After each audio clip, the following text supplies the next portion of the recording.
Notre belle Sarthe est remplie de lieux d'exception et le sujet qui nous attend en témoigne. La Flèche a dans son centre-ville un théâtre, le théâtre de la Halle au Blé, qui est très ancien mais entretenu et restauré. Justement, je vous propose qu'on aille le visiter pour cette visite dans ce lieu figé dans le temps. Et on a maintenant rejoint Thomas Brochard. Bonjour, vous êtes notre guide aujourd'hui. Bonjour.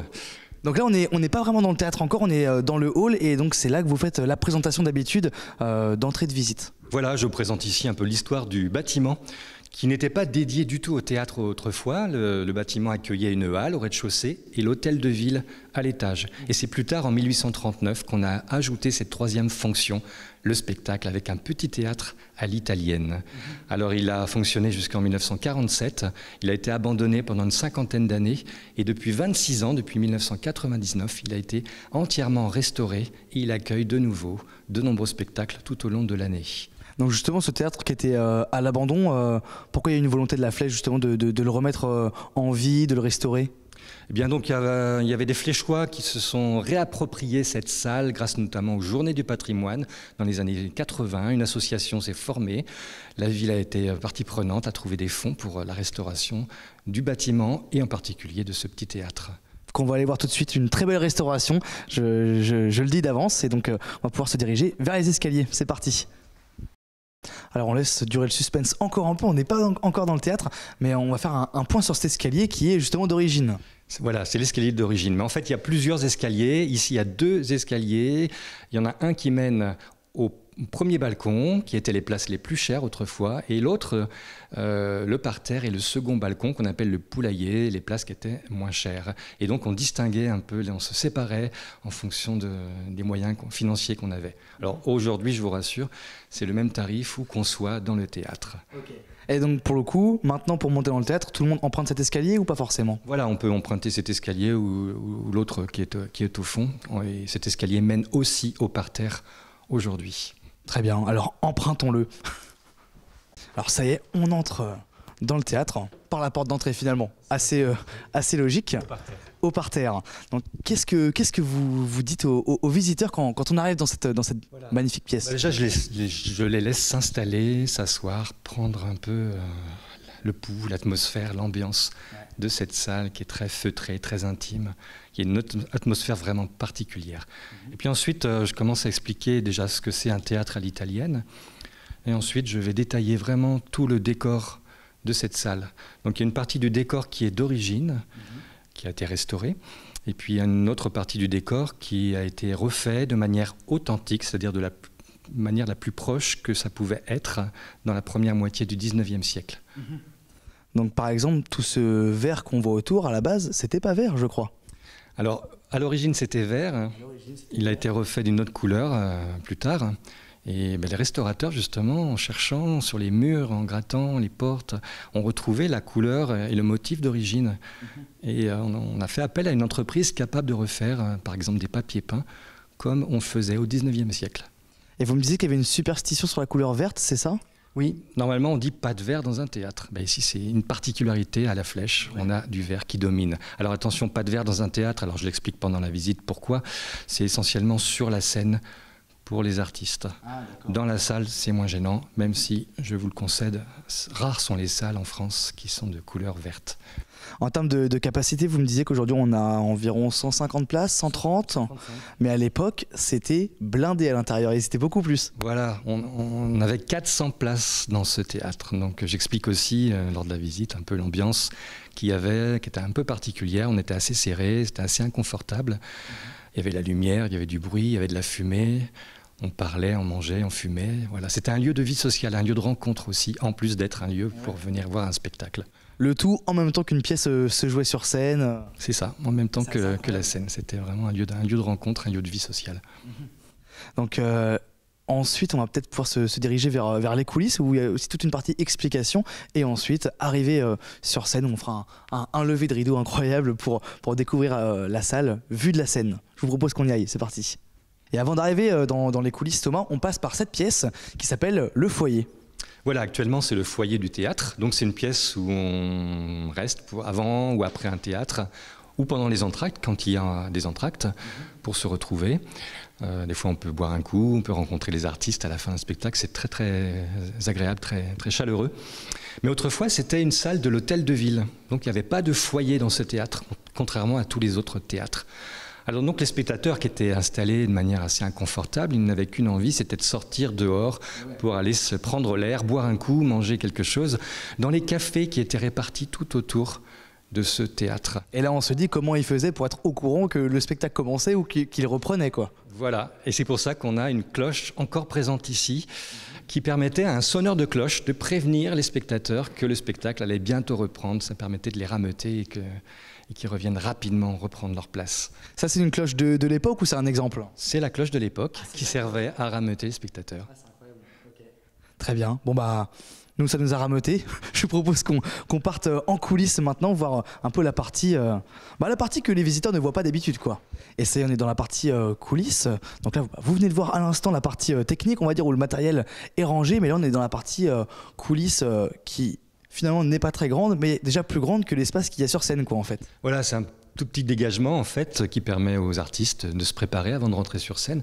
Alors pourquoi c'est tout petit? Bien, on était, rappelez-vous, dans un hôtel de ville, donc on ne pouvait pas prendre trop d'espace sur cet hôtel de ville. Donc ici c'est vraiment minuscule et on a un dégagement que de ce côté-ci, pardon, côté cour. Il n'y a pas de dégagement derrière la scène ou côté jardin. C'est vrai qu'on le verra juste après, mais finalement même les comédiens, quand ils sortent de scène, ils sont obligés de se faufiler derrière des petits rideaux. Et justement, en parlant des comédiens, on peut quand même faire un point. Cet escalier mène directement à la partie loge.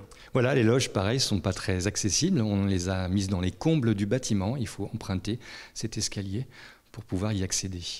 Bon, maintenant, allons sur scène. Je vois qu'il y a marqué silence, donc on y va en silence. Et ça y est, enfin, on est sur scène, donc le rideau encore fermé, mais en tout cas, on peut constater que l'espace scénique est quand même relativement grand par rapport à la salle. C'est ça, on a une scène assez grande qui peut donc recevoir une troupe de théâtre avec son décor, une chorale, un petit orchestre, ça passe très bien. On a juste cette particularité de n'avoir qu'une porte d'entrée sortie côté cour, et donc si on doit quitter la scène et qu'on est côté jardin, il faut se faufiler derrière le rideau et entre le rideau et la fenêtre, puisque la fenêtre ici donne directement sur la place du marché au blé qui est juste derrière cette scène. Donc il faut vraiment être très discret et longer le mur pendant une représentation. Et je vous propose qu'on se dirige justement vers l'interrupteur pour lever le rideau ensemble. Vous me l'avez montré tout à l'heure et c'est vrai qu'il y a un petit effet un peu impressionnant. On va faire un lever de rideau, comme on dit. Lever de rideau, c'est parti. Donc d'ailleurs on peut parler de ce trompe-l'œil qui est sur le rideau. Oui, alors on a un rideau qui est moderne, qui a été refait lors de la restauration du théâtre en 99, mais qui en trompe-l'œil imite les anciens rideaux à l'italienne qu'on écartait comme ça sur les côtés, avec ce magnifique drapé, cet effet d'ombre et de lumière qui rappelle vraiment les rideaux à l'italienne d'autrefois. Vous me disiez tout à l'heure que pendant les visites, à des moments, il y a des personnes qui arrivent sur scène et qui se lancent à improviser, à chanter, des choses comme ça pour se mettre un peu dans l'ambiance, quoi. Mais oui, l'idée c'est de faire une visite vivante, donc ceux qui sont volontaires, je les incite quelquefois, se lancent, parce qu'ils ont des petits talents artistiques, de chanteurs, de danseurs ou de comédiens. C'est l'occasion de tester l'acoustique de la salle, puisqu'il y a une grande... une atmosphère très intime, il y a une très belle acoustique. Puis la forme de la pièce joue aussi dans tout ça, quoi. Oui, aussi, on a cette caractéristique des théâtres à l'italienne d'avoir une forme en fer à cheval, en U, ce qui fait que les ondes sonores se répartissent très bien. On a aussi une coupole qui est bombée, qui joue aussi sur cette acoustique. Donc voilà, c'est l'occasion aussi pour les visiteurs de tester, et de se produire sur scène de manière exceptionnelle. Ce qui est assez marquant dans ce théâtre, c'est que déjà il y a vraiment une intimité parce qu'il n'y a pas 10 000 places, mais qu'en plus il y a une grande proximité avec les premiers rangs, qu'on est vraiment collé à la scène. Voilà, quand on est sur la scène, les premiers rangs sont très très proches, et même on n'est pas loin des derniers rangs, on est à quelques mètres seulement, donc c'est quand même très agréable d'être aussi proche du public, et pour le public d'être très proche des artistes. Et oui. Là maintenant qu'on est sur scène, on a une belle vision d'ensemble, donc on peut parler de tous ces trompe-l'œil qu'on a évoqués un peu rapidement tout à l'heure, mais on peut en parler même de ces piliers aussi faits en trompe-l'œil.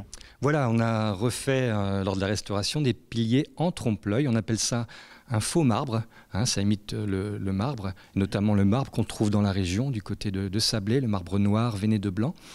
hein. Et pareil pour les colonnes. On pourrait croire à des colonnes qui sont cannelées, qui ont un relief. Oui, c'est vrai. Eh bien pas du tout, c'est un effet de trompe-l'œil, un effet d'ombre et de lumière.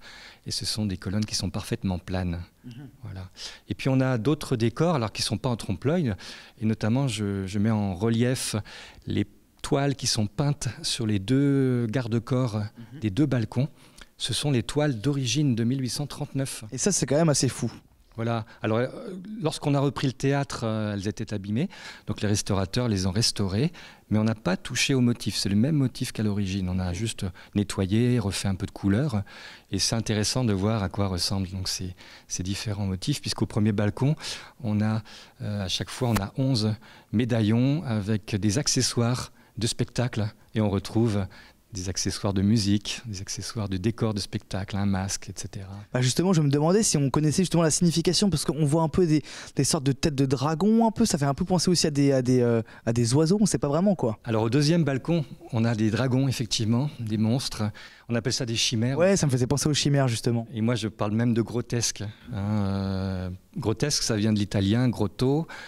Les ruines, c'est dans les ruines antiques à la Renaissance qu'on redécouvre ce genre de motifs d'animaux imaginaires, fantastiques, qu'on va remettre au goût du jour, qu'on va appeler des grotesques en italien et en français des grotesques. Voilà. Donc c'est très à la mode à la Renaissance et là on est au 19e siècle, mais par clin d'œil, à l'époque où on a créé les théâtres à l'italienne, on a peint ces grotesques, qui ont un petit effet en plus d'animation, puisqu'ils sont tous orientés différemment. Oui, et quand on est sur scène, on les regarde rapidement et on a ces images qui défilent devant les yeux et ça donne presque une impression d'animation de ces animaux fantastiques. C'est vrai. Comme on est sur la scène, en plus, on voit tout le décor, un peu la partie technique, et on voit cette échelle justement qui n'est pas là par hasard. Non. Donc, vous avez constaté, il y a des cintres qui sont très haut perchés, qui servent à accrocher les éclairages et les décors aujourd'hui. Et autrefois, c'était le cas aussi. C'était des cintres en bois. Et donc, quelquefois, en plein spectacle, pour ne pas avoir à baisser le rideau, eh bien, les techniciens devaient grimper sur cette échelle et se faufiler tout en hauteur pour aller changer un accessoire ou un décor ou un éclairage. Et il ne fallait pas avoir le vertige. Oui. Donc justement, comme il ne fallait pas avoir le vertige, vous m'avez dit que parfois ils embauchaient des marins. C'est ça qui est assez dingue. Voilà, peut-être pas ici, mais dans beaucoup de théâtres, on a recruté des marins ou d'anciens marins parce qu'ils travaillaient dans les mâts, c'était pratique pour eux. Ouais, ils savaient manier les fils et faire les nœuds. Alors vous avez remarqué, j'ai évité d'employer un mot interdit dans les théâtres. Oui. Voilà. Et on les retrouve ici, dans notre théâtre, puisque tous ces cintres sont encore actionnés manuellement par tous ces fils qu'on retrouve encore ici. Ah, ça n'a pas été automatisé, c'est un choix ? C'est un choix, voilà, okay, de garder le côté manuel encore à l'ancienne. Je vous propose maintenant qu'on passe dans les parties balcon. Donc on va devoir prendre un autre escalier, c'est ça ? Oui, on va prendre le deuxième escalier qui menait donc autrefois au parterre et au deuxième balcon, le poulailler, donc les places les moins chères. Très bien, allons-y. Nous sommes bien arrivés sur ce deuxième balcon, très proche du lustre dont vous parlez généralement en fin de visite. Mais là, nous, on va conclure ensemble sur les prochaines visites que les gens peuvent faire et aussi les représentations qu'on peut venir voir. Voilà, donc on est dans un théâtre qui appartient à la ville de La Flèche, donc il y a toute une programmation tout au long de l'année, mais aussi des spectacles amateurs. Voilà, donc l'idée c'est quand on a visité, c'est de venir aussi voir un spectacle. Et puis donc les visites sont possibles toute l'année, donc je fais des visites pour les individuels d'avril à septembre, généralement les dimanches, jours fériés, l'été encore beaucoup plus. Et puis aussi des visites sur demande, essentiellement pour des groupes toute l'année, il suffit que le théâtre soit disponible. Alors comment on vous contacte ? J'ai un site internet, visitem.com, et on peut réserver sa visite directement. Au top. Merci beaucoup Thomas Brochard et je vous dis peut-être à une prochaine pour une autre visite. Nous maintenant on part au Mans.